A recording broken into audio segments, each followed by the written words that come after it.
I want to cross over to Minneapolis, where I'm joined by Matthew Brodsky, Senior Fellow at the Gould Institute for International Strategy and President of Red Axe Strategies. It's a pleasure to have you on, Matthew. Great to be with you. Tell us a little bit about the U.S. diplomatic efforts to renew this ceasefire between Israel and Hamas. Well, I mean, Blinken is following in the footsteps of John Kerry, which is trying to do their imitation of Henry Kissinger's shuttle diplomacy. And I think we're finding that Blinken is really trying to balance several objectives at the same time that are in conflict with each other. And unless the United States is going to step forward with a specific plan that is going to actually help Israel, but also see the region realistically and understand what position Iran is playing, which is something they've not really been willing to do up until this point, it is ending up teaching our Arab allies that the United States really can't be relied on going forward if it's not seeing things clearly and doesn't share the rest of the region's threat matrix. And Matthew, can we expect the same level of support from the U.S. in this next phase of the war?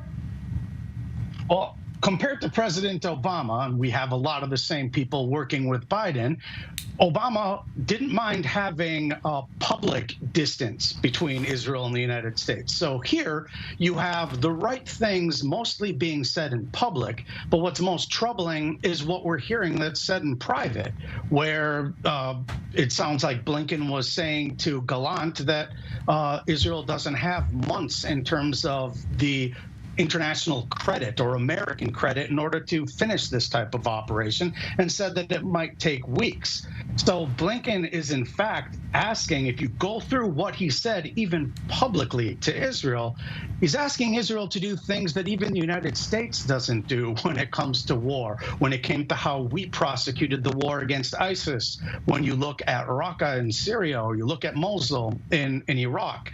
So he has a very long list of ways that Israel needs to thread the needle. And it's certainly, I think, playing into perhaps Israel's pause between continuing the air campaign and doing something on the ground again. Clearly, it takes time militarily to ramp that up. But the amount of conditions that Blinken put on the table yesterday at the news conference was, fairly astronomical. And Matthew, I want to talk about Iran with you for a second, because we know that Iran has, whether directly or indirectly, largely orchestrated its proxy Hamas to carry out the attacks of October 7th. Can we expect to see the United States more pressure on the Islamic Republic, perhaps less in the diplomatic aspect? So a lot of people like me have certainly been calling for that for decades, and certainly even more so now. And this here, you hit on the fundamental problem with the American approach, at least from the Biden administration. The fact is, the rest of the region sees the issue that Iran is, and that it has proxies throughout the whole region. The Biden administration is still wedded to this fiction that it can somehow bring Iran into the member of nations, respectable members of nations.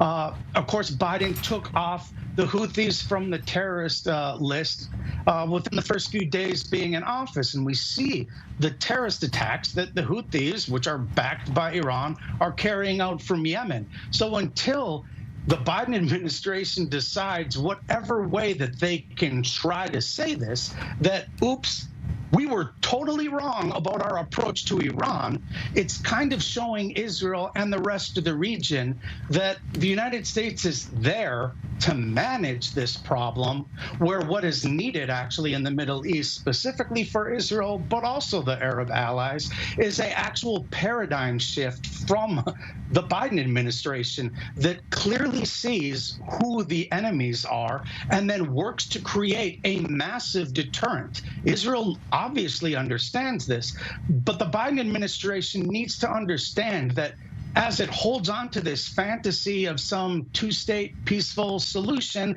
that it is driving home publicly, that only happens only if you have a massive deterrent from Israel that lets all enemies of peace understand that there will be a hell of a price to pay if you try to disrupt that progress. Matthew Brodsky, thank you very much for your insight this evening.